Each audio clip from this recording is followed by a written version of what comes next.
Hi, my name's John Cordy, and people often ask me, where are you going with that hammer? And to that I say, nothing. Anyway, this is the Axe FX3, and I wanted to give kind of my first impressions on it. You'll have seen it on the channel, presumably. The reason that I was interested in this is because at the moment there's a product which has been lauded as the most powerful floor modeler, and that's cool and stuff, but I think if you're going to use a superlative, you probably want to not have a caveat in there. Anyway, so the Axe FX3 is the most powerful guitar modelling unit on the market, and I kind of wanted to get my hands on one and see what was what with it and see if I could get on with one. The Fractal FM3 I've had for maybe 6 months now, and I'm really enjoying it. And I think actually that's probably, if you're thinking maybe I'm interested in the Axe FX stuff, the FM3 I think is a really good way to dip your toe in the water. It's quite affordable in comparison to the full Axe FX, and you get basically that experience of, you know, using the Fractal amps and all of that kind of thing, and the Fractal delays and reverbs, which for me are my favourite thing about the unit, without necessarily having to stump up the full amount of money. And also you don't have to buy a foot switch as well. So let's be honest, the Fractal Axe FX stuff has always been quite expensive. It's pretty specialist gear, and I'm not sure that it's made in huge quantities, and I think for that reason you end up with a price tag that is certainly not small. And so if you're watching this video and you're kind of on the fence about buying an Axe FX, I'm imagining this is something you're going to think quite a while about, and you know, so I'm not the one to tell you whether you should or should not. You're going to think long and hard before you drop this kind of cash on an Axe FX, and I think that's probably a sensible thing to do.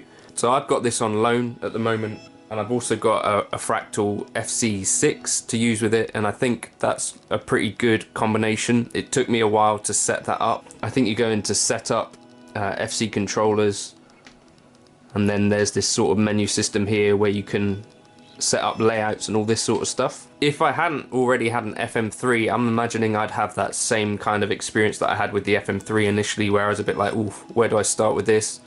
You know, the kind of option paralysis, that kind of thing. But now that I know sort of what I like, I've ported over some of my FM3 presets, like the freeze preset that you saw in some of the other videos, like the unboxing or whatever.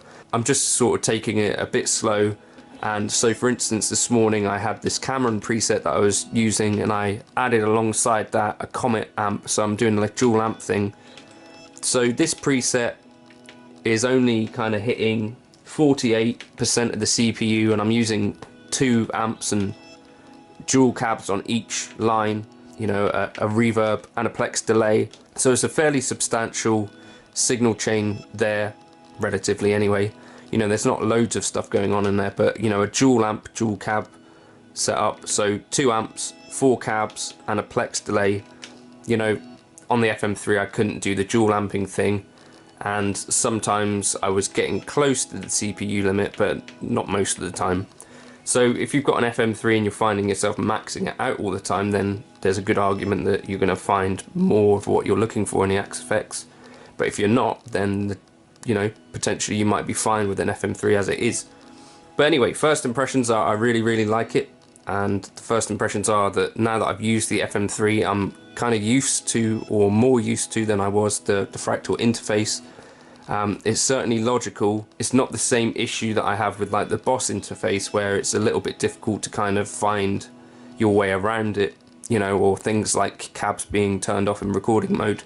That's not what we're finding with the Axe FX. It's all pretty logical, but if you're a newbie like me, it is still kind of possible to get stuck in menus and not necessarily know how to find things. So it took me, for instance, a while, and I just took a quick read of the manual to figure out how to calibrate the expression pedal with it. I can't remember how you actually do that. I'll do a video on that, but I think it's foot controllers again. I think this is how you do it. You go into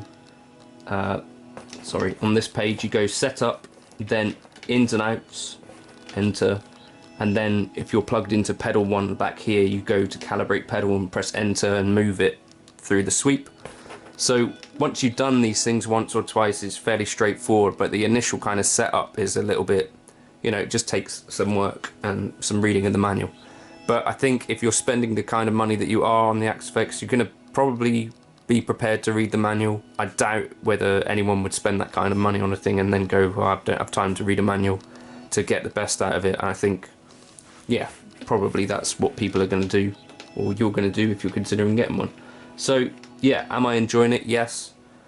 Is it going to replace a Helix or anything like that? That's not really what I'm discussing. And I think it's perfectly reasonable for there to be 2 pieces of gear that can do a thing and do a thing really well, or even 3 or 4. I'm not necessarily just doing comparisons all the time. I just wanted to talk about the piece of gear in and of itself, and maybe that's less contentious in a lot of ways. So yeah, is it a great unit? Yes. Would I recommend you start off with this one? Maybe, but maybe you might want to check out an FM3 first to see if you can jive with the fractal audio way of doing things, and those hold their value pretty well as well, so that's a good thing. But yeah, first impressions really good, really enjoying it, and really enjoying some of the tones coming out of it, particularly in the live stream. I just pulled up some like Trainwreck and Vibrato Lux and just enjoyed it, so I think that's a good sign. Thank you for stopping by. If you wanted to try out this preset, if you're an Axe Effects person, there's a link in the description. You could use the Buy Me a Coffee link and grab all of my presets. Thank you for stopping by, and I'll catch you for another video soon. Also, you could like and subscribe if you wanted to. But yeah, I just wanted to put a little bit of a review at the end of this video. I was mostly interested in actually playing this morning, but I thought we can give some first impressions, and hopefully that's not too boring. Cheers!